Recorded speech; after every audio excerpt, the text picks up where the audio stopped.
여러분 안녕하십니까? 정부의 이딴 대책 발표에도 불구하고 의료 공백 확산 우려가 점점 더 커지고 있습니다. 충남대병원과 세종 충남대병원이 의료진의 피로도가 한계에 이르렀다며 이번 주부터 매주 금요일 외래 휴진을 결정했습니다. 지난주 정부가 의대 신입생 모집 규모를 대학별로 자율에 맡기겠다고 발표한 이후 수험생 학부모들도 혼란을 겪고 있습니다. 조형준 기자입니다. 충남대병원과 세종 충남대병원이 이번 주부터 매주 금요일 외래 진료를 쉽니다.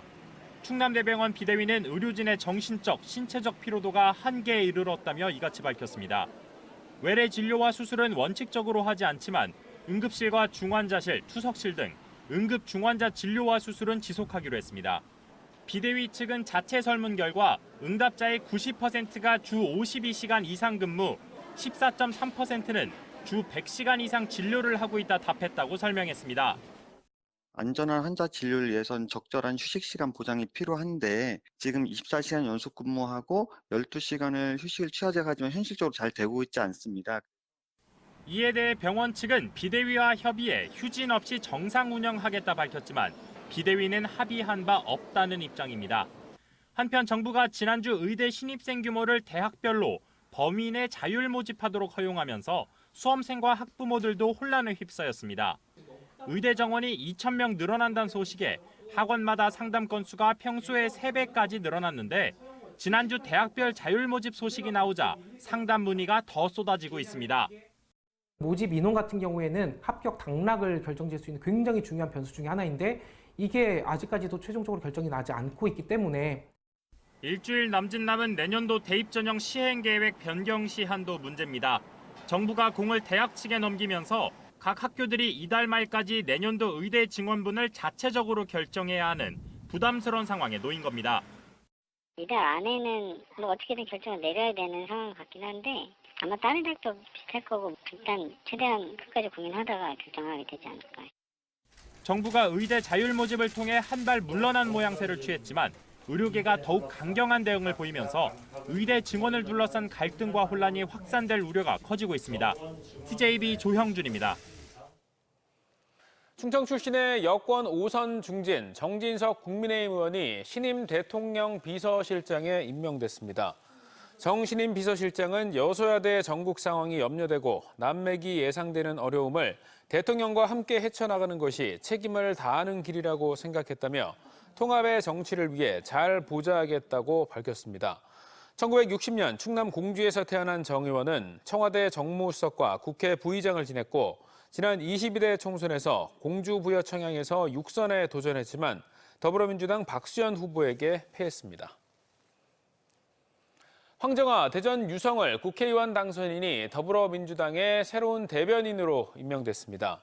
이번 대변인 임명은 지난 19일 민주당 유튜브 방송에 함께 출연한 민주당 이재명 대표가 황 당선인에게 대변인직을 제안한 뒤 어제 오후 한민수 대변인이 당직 개편 인선안을 발표하면서 확정됐습니다. 황 당선인은 국회 제1당의 대변인이라는 중책을 맡게 돼 깊은 책임감을 느낀다며 더불어민주당의 정책과 진심을 잘 전달하겠다고 소감을 밝혔습니다. 소액 대출을 해준 뒤 최대 9만 %에 달하는 초고금리 이자를 받아 챙긴 무등록 대부업체 일당이 경찰에 붙잡혔습니다. 이들은 채무자들이 돈을 제때 갚지 못하면 미리 받아낸 신체 노출 사진이나 모욕적인 수배, 성매매 전단지까지 만들어 유포하겠다며 협박한 것으로 드러났습니다. 양정진 기자의 보도입니다. 온라인 카페와 각종 SNS에 무차별적으로 올라온 무등록 대부업체 광고입니다. 이 업체는 지난 2020년 1월부터 4년간 광고를 보고 연락한 피해자들에게 20에서 100만 원 사이 소액 대출을 진행했습니다. 그러면서 20만 원을 빌려준 다음 날 연이율 최대 9만 %에 달하는 88만 원을 갚게 하는 등 평균 연 이자율 2000%의 고금리 이자를 받아 챙겼습니다. 이들은 대출 심사를 이유로 피해자들에게 신분증을 들고 찍은 사진과 가족, 지인 연락처를 담보로 요구했습니다. 이후 돈을 갚지 못하면 얼굴이 들어간 수배 전단이나 성매매 업소 전단을 만들어 유포한다며 협박을 일삼았습니다. 심지어 상습 연체자들에게는 특정 신체 부위 사진을 찍게 한 뒤 가족이나 직장 동료들에게 유포하기도 했습니다.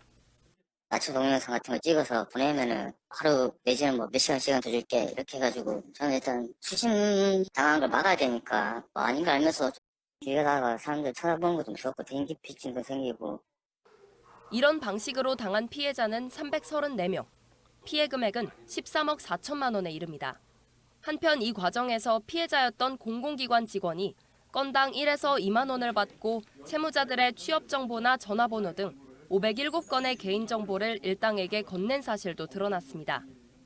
공공기관 피의자도 채무가 있는 피해자였습니다. 채무 기일에 그 상환을 하지 못하니까 그러면은 그 피해자 개인 정보라도 제공을 해줘라. 그러면 건당 1, 2만 원 주겠다 해서. 경찰은 30대 A씨 등 대부업체 직원 13명과 공공기관 직원 등 14명을 검거하고 이 중 주범 3명을 구속했습니다. 경찰은 온라인 대출을 할 땐 반드시 금융감독원 홈페이지에서 등록업체 여부를 확인하고 불법 추심 피해 발생 시 반드시 신고할 것을 당부했습니다. TJB 양정진입니다.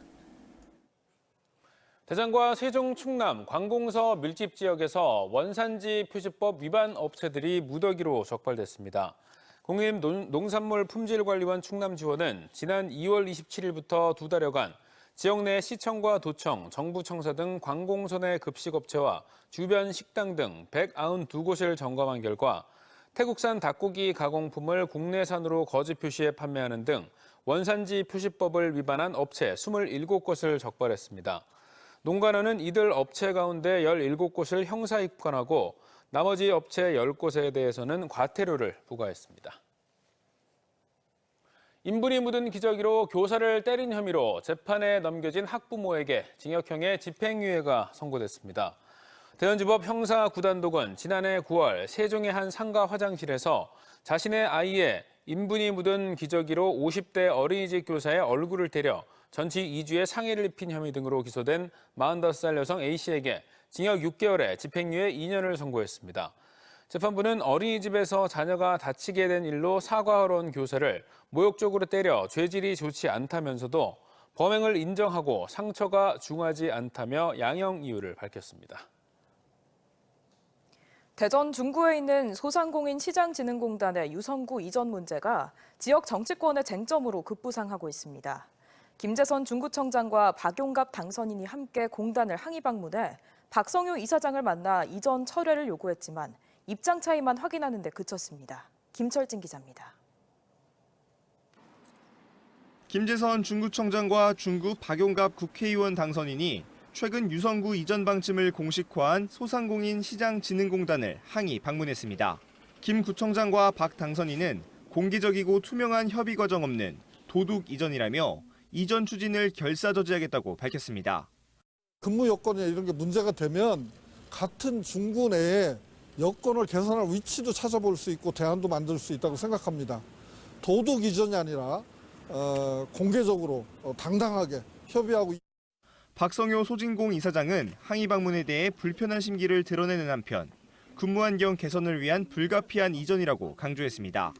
시설 노후화로 인해 안전 문제뿐 아니라 열악한 근무 환경으로 기관 운영에도 어려움이 크다는 겁니다.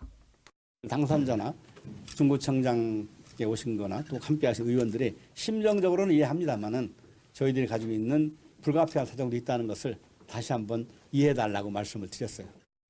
이런 가운데 중구 지역 상인들의 반발은 더욱 거세지고 있습니다. 상인들은 상권은 물론 지역 전체가 고사할 것이라며 이전 반대 시위 수위를 계속 높여가겠다고 밝혔습니다. 너무 속상해요. 왜 그러냐면 지금 물가 때문에 지금 내수가 완전히 죽어 있거든요. 저희 상인분들은 전부 다 그 용산도 찾아가서 면담 요청할 것이고요. 소진공 이전 발표에 대해 대전시도 우려의 목소리를 내며 주무부처인 중기부를 찾아 원도심 잔류 설득에 나선 가운데 일각에선 소진공의 이전 논의가 몇 년 전부터 나왔던 만큼 대전시의 선제적 대응이 부족했다는 지적도 나오고 있습니다. TJB 김철진입니다. 대전시가 현재 둘째, 넷째 일요일인 대형마트 의무 휴업일을 이르면 6월부터 평일로 바꿀 전망입니다. 시는 대형마트의 일요일 휴무로 주변 상권이 침체되고 맞벌이 부부와 1인 가구 등에 불편을 준다는 지적이 잇따르고 있다며 전통시장 상인과 소비자 단체 등 이해 당사자들을 만나 정책 설명과 함께 의견을 수렴하고 있다고 밝혔습니다. 대구와 청주, 서울 등 일부 지자체가 휴무일을 평일로 전환한 가운데 대전시는 유통업 상생발전협의회와 이해 당사자 업무 협약 등을 거쳐 6월이나 7월쯤 변경을 최종 결정할 예정입니다. 과학이 매달 색깔을 바꾼다는 말이 있을 정도로 현대 스포츠에서 과학기술의 중요성이 점점 커지고 있는데요. 국립중앙과학관이 오는 7월 열리는 파리올림픽 개막을 앞두고 스포츠 속 과학 원리와 기술을 체험할 수 있는 이색 전시를 마련했습니다. 조혜원 기자가 소개해드립니다. AR이 접목된 클라이밍, 가장 기본적인 동작인 삼지점의 원리를 떠올리며 초보자도 능숙하게 시도해봅니다. 전신의 모든 근육을 사용하다 보니 금세 땀이 나고 숨이 차면서 실제로 암벽 등반을 한 느낌입니다. 2024 파리올림픽과 패럴림픽을 맞아 스포츠 속에 숨어있는 과학 원리를 소개하는 국립중앙과학관 특별전 승리공식 사이언스. 일정 시간 반복적인 근수축을 지속해서 실행하는 능력인 근지구력과 근력, 민첩성, 평형성 등을 직접 측정하며 내 몸에 대해 알아볼 수 있습니다. 새로운 과학 기술을 통해서 우리가 스포츠에 대한 걸 더 많이 알 수 있게 된 것 같고 또한 더 흥미롭게 재밌게 할 수 있어서 너무 좋은 것 같습니다. 또 AI로 체형과 평소 나의 걸음걸이 분석도 가능합니다.